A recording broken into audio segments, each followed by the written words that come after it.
Hi, everybody. This lecture is going to be short because there are two other lectures and a lot of work to be done this week. This is a real heavy lift in terms of getting ready for the end of this class. Hey, Duggar, how's it going?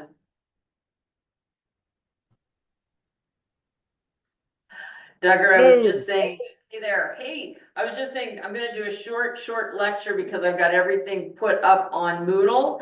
And but I'm gonna go through it really quickly. But this week is gonna be a pretty heavy lift. We've got a lot of writing to do and a lot of reading to do. So I apologize in advance, but when you're done with this part, we're gonna be cruising down Easy Street afterward. How does that sound? So I dig it. all right.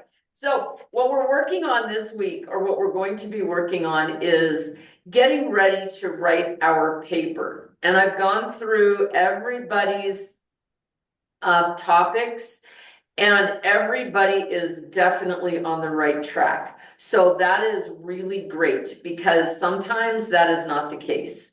But right now everybody's on the right track, and so we're just going to move forward. So I'm going to come up here to our Moodle page, and we're going to talk a little bit about what's happening. So we have, as we talked about, we've discussed all of this stuff, and we have at least a small paragraph that will be a topic for your paper. And at this point, everybody's topic is approved. I've written a few things to talk about how we're going to get that even more specific, or maybe to make sure to really put things in terms of risk rather than danger and opportunity.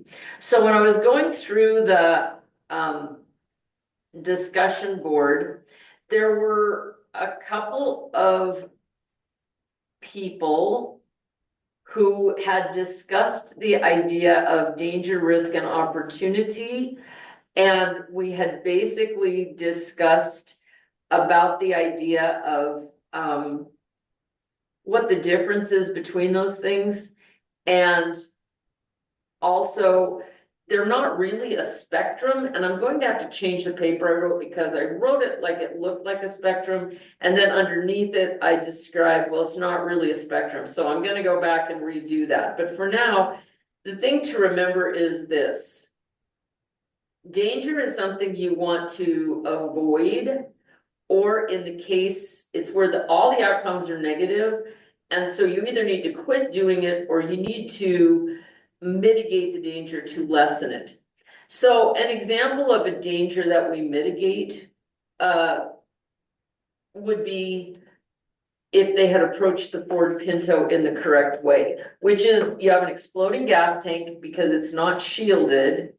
And the reason it's not shielded is because we wanted the weight of the car to be low, and so we met that specification. However, we now understand that that was a terrible idea, and so we're going to shield the gas tank and accept the additional weight. We're also going to recall the Pintos that have been sold and fix the gas tank so that that's no longer a problem.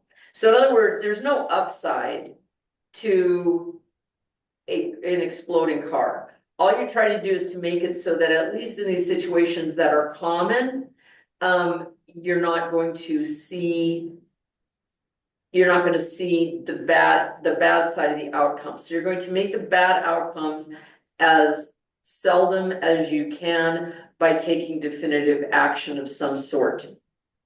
And some might say one definitive action would be don't ever drive a Ford Pinto. Well, that may not be realistic. If you ever got the Ford Pinto, Ford needs to make it right by you. And that would be mitigating that danger.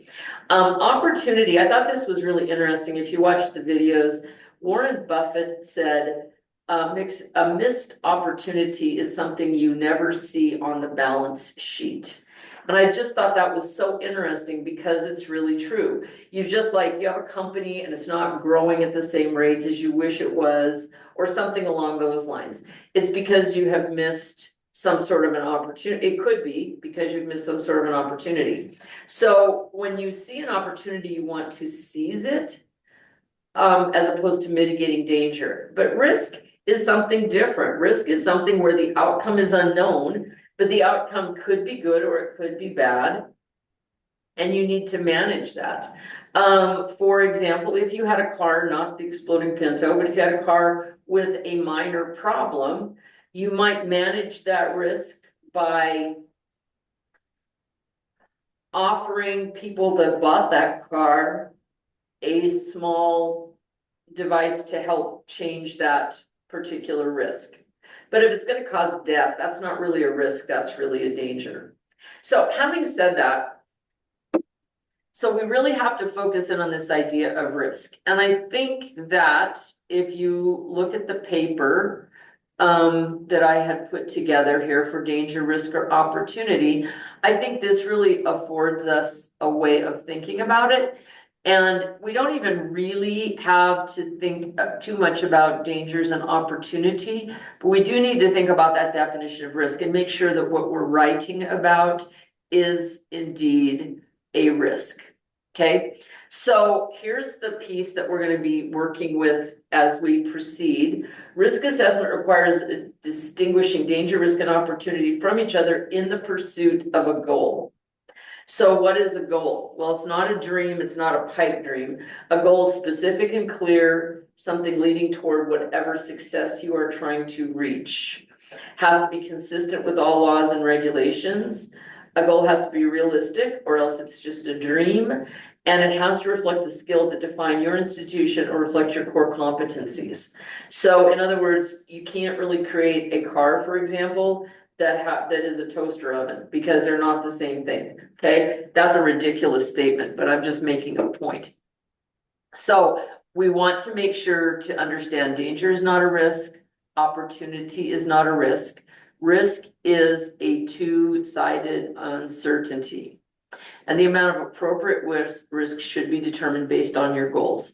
You might say, for example, like if you think about stocks, buying stocks, if you have a stock that is extremely risky, the only reason that you may accept that risk is because the payoff could be quite high. You would never want to risk a lot for a stock that just had a minimal kind of a payout. Okay, but the idea is 3 ideas in risk management: use your best judgment and measure continuously. Think of risk in terms of size or amount rather than yes or no, and keep risk constant over time. Keep risk constant over time is just a way to keep your business operating, because if you accept a lot of risk, those are sort of the times when you have a chance to really destroy something that you have built. All right, so this week what we're going to do is we're going to start researching your topic. And like I said, everybody had a really good, everybody had a topic that either is currently appropriate for risk analysis or could be made appropriate for risk analysis. So I gave you some ideas on the discussion board and on your quizzes, and you can take a look at those and see what you think for the next place. But what we're going to do this week, the first thing is we're going to write a research question based on the risk that you have chosen. But the first thing that we have to do is to conduct a literature review on your research question. Okay? So what we have to do, first of all, is to find at least 5 sources that we're going to be speaking about in terms of our paper. And when we talk about 5 sources in terms of our paper, I understand fully that you are not going to be able to look at everything about your topic comprehensively. But if you are working with one person is talking about a certain event in rodeo, you need to do a research paper and find at least 5 topics, or 5 papers, 5 scholarly papers, not Google papers, but 5 scholarly papers that discuss your risk and discuss your topic, excuse me. These are not necessarily based on risk analysis. These are just based on your paper. I think you're going to be really surprised to find out how much stuff is out there. These the databases are really, really full of research. And you can go to the Northwest College Library and hit the databases. And another way that you can do this is to go on a site called, not Google, but Google Scholar. And Google Scholar has more of a flavor to it that is, let me get this, that only has like peer-reviewed papers. Okay, so what I'm gonna do is kind of show you a little bit about what this looks like. You just type in the URL screen, scholar.google.com, and you'll get a screen that looks like this. So it's no longer Google, but it'll say Google Scholar. And you only want to look at articles. We're really not looking at case law here. A lot of lawyers use this to research, but you can see I have 3 topics that came up: long-term COVID outcomes, long-term COVID outcomes on learning of students, and causes of alcoholism. So if you wanted to look at something like risks and rewards of outdoor learning experiences. For example, this is how many articles you'll find. So you have to pare it down. But if you look at that number, there's 94,700 articles. You need just a couple. 5. Yeah. What's that? So just a couple. Yeah. Just a couple. That's exactly right. There's just a few. But some things I would suggest is you'd like things to be a little newer. So you might just want to go since 2022, and I just made that up. I don't really care. If you want to go older, that's fine. And then I would also suggest review articles only. Okay, and the reason I say that is because otherwise you're going to get books here in the list, and that is not going to be helpful to you. I'm just assuming that you don't want to read 5 books. You know, that would not be something that I would expect. Okay, if I go just to review articles, instead of having 90-some thousand, I only have 17,000, still way too many. But the good things about this is if you look at this, for example, outdoor learning in early childhood education, getting out of the classroom and into nature, you can kind of tell by the title if it sounds like it might be something interesting to you. And the first thing that you will have is either a background section or an abstract. Okay, and if you look at the abstract and you read the abstract, you'll be able to see if this is going to suit your purpose. Okay, so the first assignment this week is to find 5 articles that are scholarly. So like I said, you can use Google Scholar, you can use databases, or maybe you've done another paper and you have some stuff that you would like to use there as well. But take a look, find 5 articles, and then we need to write what is called an annotated bibliography.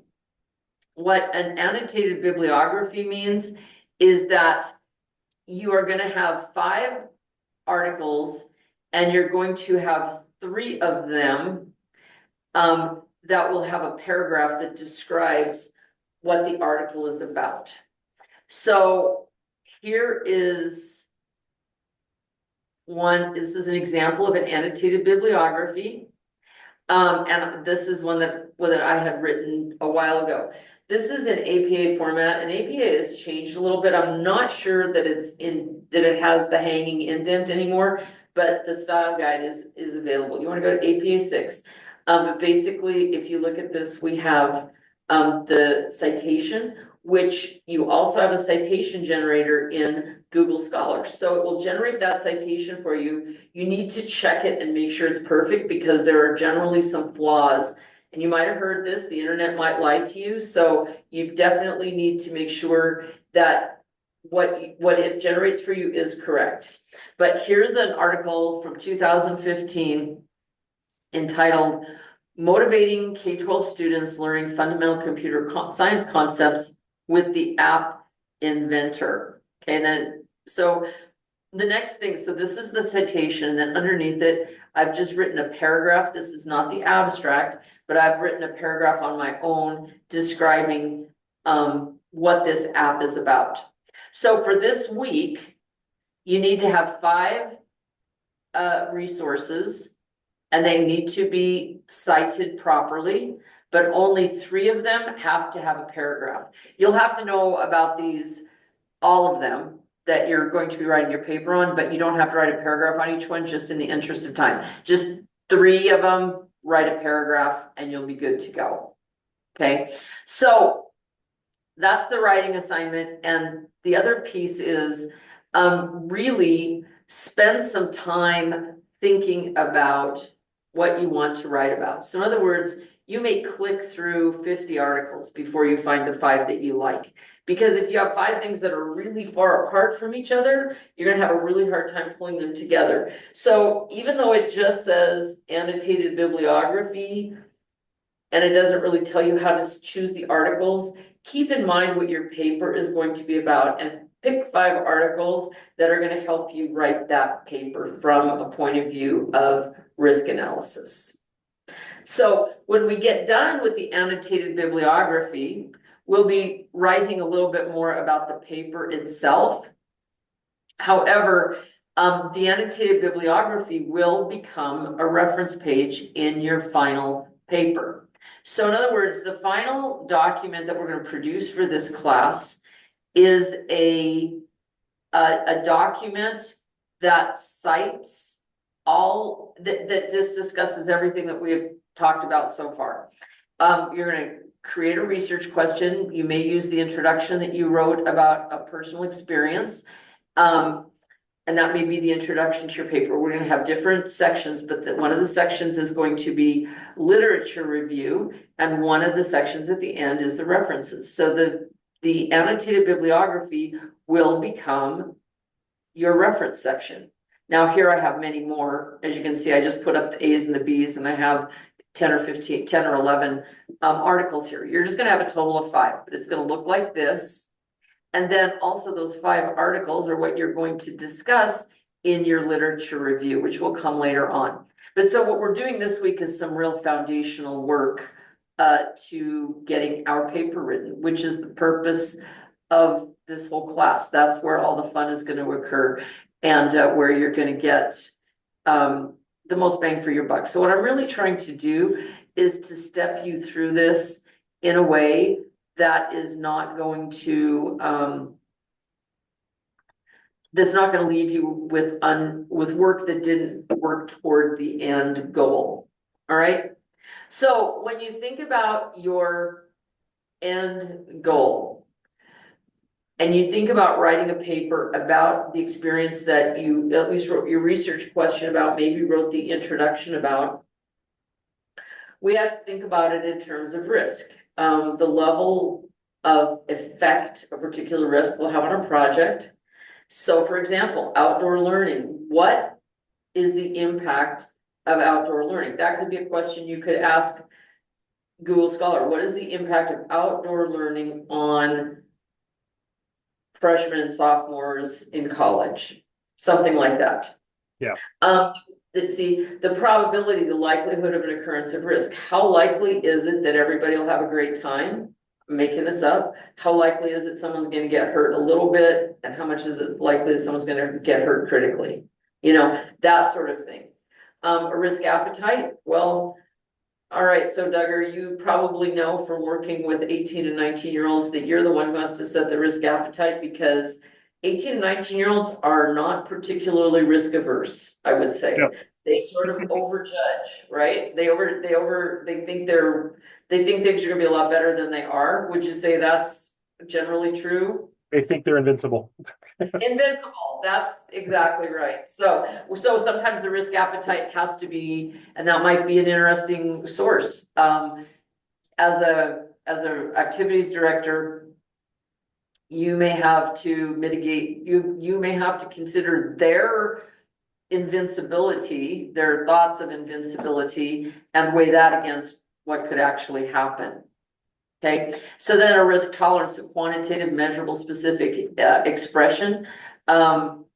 So if somebody gets really hurt, can use it as a teachable moment, or you can, if somebody gets hurt one year and the next year somebody else gets hurt, and the next year someone else gets hurt, may need to reevaluate the process, that sort of thing. And the risk threshold, the point at which it becomes unacceptable. And I think we could think about how many serious injuries, one serious injury, a couple that kind of look the same, I mean, those would be things that you would want to think about. It's not necessarily going to be the topic of your entire paper, but those are the sort of things that you would like to think about. So this link, the APA style guide, will just give you some ideas about writing this, how the paper should look, the format of the paper. And I will correct you as we go through, because we're basically writing a section of this paper every week until the end of this, until the end of the class. So 5 topics or 5 papers, 5 scholarly papers, an annotated bibliography, and working down to that research question that you can effectively write about. That's what we're going to do this week. The videos that I've put up, I had recorded a couple of them last year or the year before, but I just rewatched them today, and I think they really get at the essence of what we're doing. So I've put them back up for you to rewatch. And then of course, we don't have a discussion board this week because we have quite a bit of writing with the annotated bibliography. So if you have any questions this week, I'm easy to find. I may not be on campus on Thursday, but I'll be here every other day. So if I can help you, let me know and we'll get things squared away before you go down a rabbit hole. How does that sound? I like it. All right. So that's it for tonight. Watch all the stuff, read all the stuff, write all the stuff, and then let me know when you have trouble and we'll get you back on track. Sounds good. All right. Have a wonderful evening. Thanks, Astrid. We'll see ya. Talk to you later. Bye-bye. Bye.